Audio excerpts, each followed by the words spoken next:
મિત્રો એક વાત તો ચોક્કસ યાદ રાખજો કે ઘડપણ બધાને આવવાનું છે અને જવાનીના દસ્તાવેજ પર કોઈ સહી કરાવીને નથી આવ્યું. આજે આપણા માતા પિતા જે જગ્યા પર છે કાલે કાયદેસર એ જગ્યાના આપણે માલિક બનવાના છે.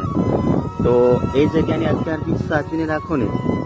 જ્યારે એ જગ્યા પર બેસો ત્યારે એ જગ્યા ખૂંચે નહીં. ઘરડો અને બાળક બંને સરખા છે.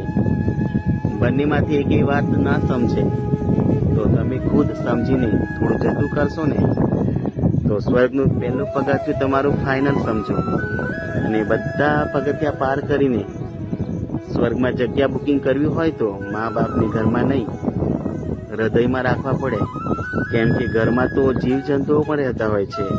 રાખવું અને જીવાડવું બંનેમાં ઘણો ફરક છે.